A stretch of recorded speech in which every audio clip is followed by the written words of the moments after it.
Chapter 13, Consumer and Industrial Chemistry. Okay, ini bahagian bab yang terakhir untuk tingkatan 5. So what you will learn from this topic: oil and fat, cleaning agents, food additives, medicine and cosmetic, application of nanotechnology in industry, and application of green technology in industrial waste management. So first, we will look into oils and fats, minyak dan lemak. So in this subtopic, you will learn to compare and contrast oils and fats, explain the conversion process of unsaturated fats to saturated fats, justify the use of oils and fats in daily life. Okay. We look at the difference between oils and fats. Adakah dia terlalu berbeza, oil dan fat ini? Okay. Oils and fats are ester produced through the reaction between fatty acid and glycerol. Okay. Jadi oil and fat ni sebenarnya adalah sejenis ester. Okay, masih ingat tak ester? Ester ni apabila alkohol react dengan carboxylic acid. Okay, ester ni produced from alcohol and carboxylic acid. So untuk oils and fat, dia adalah reaction between fatty acid. Fatty acid ni is actually carboxylic acid. Dia dalam carboxylic acid homologous series. And glycerol ni ialah daripada homologous series of alcohol. Okay, propan 1, 2, 3 triol. Dia ada 3 OH. Oils and fats are part of the dietary requirement for humans that are responsible for supplying energy, providing body temperature, insulation, and helping with the absorption of important vitamins, iaitu vitamin A, D, E, and K. Okay, jadi ini kepentingan lemak dan minyak dalam kehidupan seharian kita. Okay, what is fatty acid? Fatty acids have very long carbon chains. The characteristic of oils or fats rely on the types of fatty acids involved in the esterification reaction with glycerol. Example of fatty acids are palmitic acid, stearic acid, and linoleic acid. Okay, jadi saya dah terangkan fatty acid ni sebenarnya ialah sejenis carboxylic acid. Cuma carboxylic acid ni jenisnya ialah very long carbon chain. Dia ada banyak C, berbelas-belas. Okay, lebih daripada 10 lah. COOH. Ini fatty acid. Dia belum lagi jadi fat and oil. Okay, this is structure of palmitic acid, stearic acid, and linoleic acid. Okay. Kita tengok secara sepintas lalu palmitic acid, okay, carbon chain lihat sangat panjang. Okay. Begitu juga dengan stearic acid and linoleic acid. Okay, cuma dekat linoleic acid ni dia ada double bond. Okay, double bond.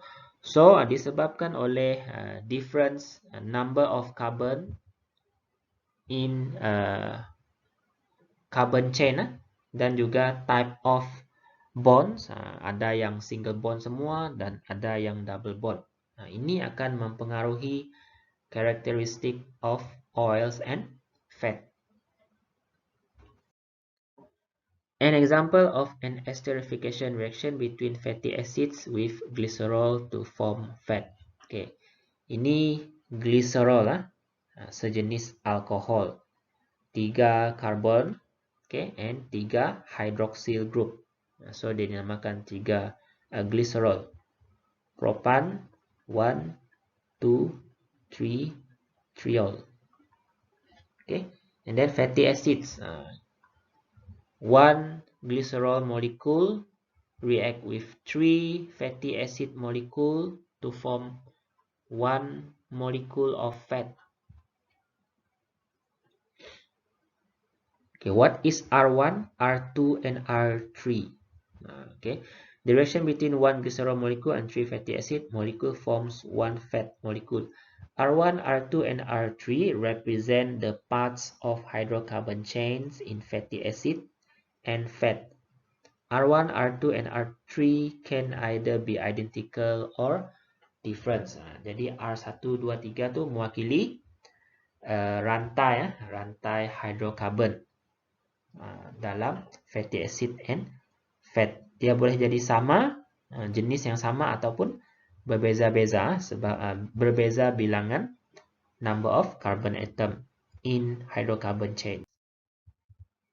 Okay, what is the differences between oils and fat? Dari aspek sumber, source. Oils from plants, fats from animals.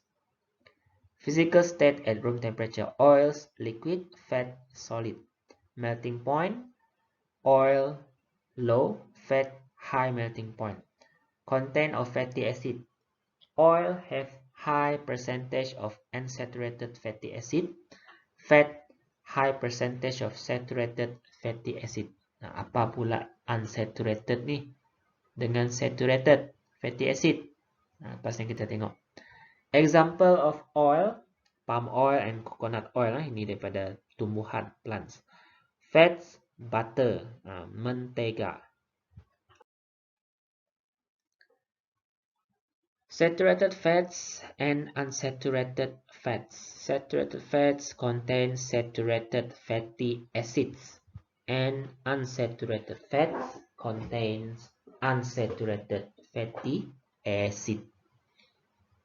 Unsaturated fatty acid have at least one double bond in the carbon chains, whereas saturated fatty acids only have a single covalent bond in the carbon chain. The presence of double bonds causes unsaturated fats to have low melting points and exist as liquid. Okay, ni beza dia lah. Saturated fatty acid ni sebenarnya all carbon are bonded by single covalent bond. Dia tak ada double bond, semuanya single. Okay, kalau unsaturated dia ada at least one double bond. Jadi ini membezakan. So disebabkan kalau terdiri daripada saturated fatty acid, nanti fat itu dalam bentuk solid. Okay. Kalau unsaturated fatty acid, dia dalam bentuk liquid. Jadi saturated fatty acid dengan unsaturated fatty acid ni, dia mempengaruhi melting point. Okay, ini example of saturated fatty acid. Okay, palmitic acid, lauric acid, stearic acid. Okay, you can look at the structure of fatty acid. Okay, tengok strukturnya semua single bond. Ini saturated fatty acid. Unsaturated fatty acid, example oleic acid, one double bond. Linoleic acid contains two double bond. Linolenic acid, 3 double bond. And kalau perasan, yang oleic, linoleic and linolenic ni, the number of carbon atom is the same. Semuanya ada 17 carbon atom, tak termasuk COOH lah. Okay. Yang membezakannya ialah ada double bond satu saja. Yang linoleic ada 2 double bond, yang linolenic ada 3 double bond dalam molekulnya. Okay, conversion of unsaturated fats to saturated fats. Ini penting untuk menukarkan saturated fats kepada unsaturated fats. Basically, unsaturated fats ni merujuk kepada minyak, oil. Saturated fats ialah lemak, fat. Ini yang kita kata pepejal. Ini liquid, cair. Okay. Oil consists of a high percentage of unsaturated fats. Unsaturated fats are converted into saturated fats through hydrogenation reaction. Kita nak tukarkan unsaturated fats, iaitu minyak ini, kepada saturated fats, iaitu lemak. Daripada cecair, kita nak tukar dia jadi pepejal. During a hydrogenation reaction, hydrogen gas is passed into hot oil with the presence of nickel as the catalyst. The double bond in the carbon chain is opened and the hydrogen atoms are added to the carbon chain. Okay. Jadi dalam unsaturated unsaturated fats, dia ada double bond. Okay.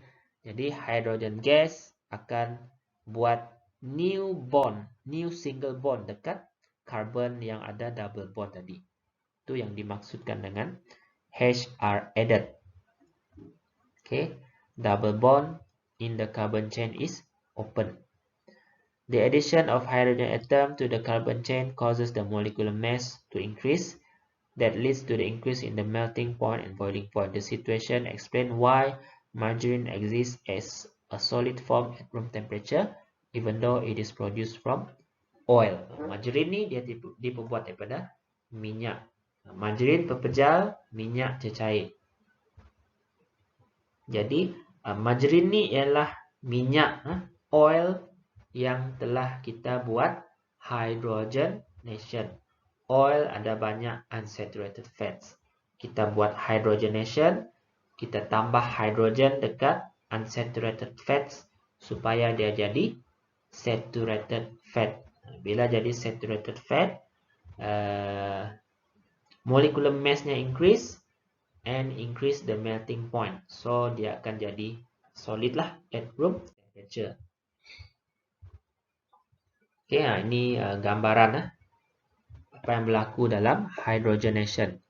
Ini double bond, carbon double bond react dengan hydrogen, so tak ada lagi double bond, dia tambah lagi hydrogen dekat situ. CH double bond CH menjadi CH2 CH2. So between oils and fats, which one can last longer and can stand from turning rancid? Why? Okay, yang mana lebih tahan dan boleh bertahan daripada rosak? Mengapa? Okay, jadi jawapannya fats can last longer. Fat consists of high percentage of saturated fatty acid that cannot oxidize easily. Okay, because dia dah saturated, dia semua dah single bond, dah complete. Dia tak ada lagi nak react dengan siapa-siapa. So dia cannot oxidize easily. That's why fat is can last longer compared to oil. Oil easily turns rancid. Rancid dia macam rosak lah. Dia ada bau tengik kata orang. Because it consists of high percentage of unsaturated fatty acid which contain double covalent bond. Double covalent bond ni dia mudah oxidize. That can oxidize. Oke, nah boleh jadi keluar dalam soalan exam. So uses of oils and fat in life. Okay, biofuel, oil and fat can be used to produce biofuel such as biodiesel to be used by vehicles with diesel engines. Soap and personal care, oil and fats are the main ingredient for soap making. Personal care items like skin moisturizer also utilize oils in their production. Nutritional source. Okay, oils and fats supply energy and help the body to absorb important vitamins such as vitamin A, D, E, and K. Animal feeds. Oils and fats are also used to manufacture feeds for cattle to fulfill their nutritional needs. Okay, so untuk beri makan haiwan pun kita gunakan minyak dan lemak dalam makanan haiwan.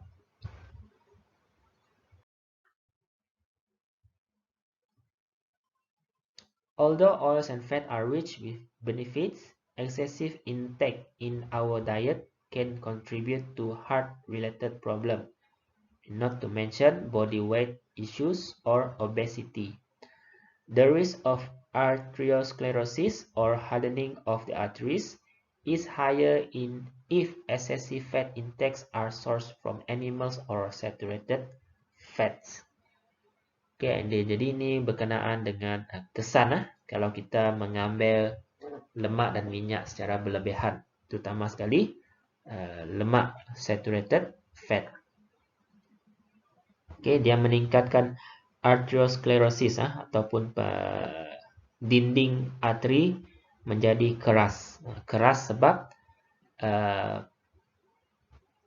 pengenapan lemak. Lemak ni terkumpul pada dinding arteri. Jadi dinding arteri awak tak jadi fleksibel.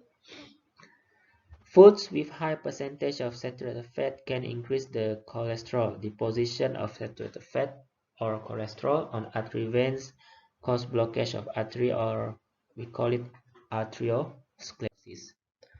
So, pernah keluar dalam soalan exam SPM 2018, soalan struktur ni ya. Okay. Kita ubah sikit lah. Justify the intake of fats in our diet. Wajar tak pengambilan lemak dalam diet kita? So, ada dua jawapan. We should take fats in our daily diet.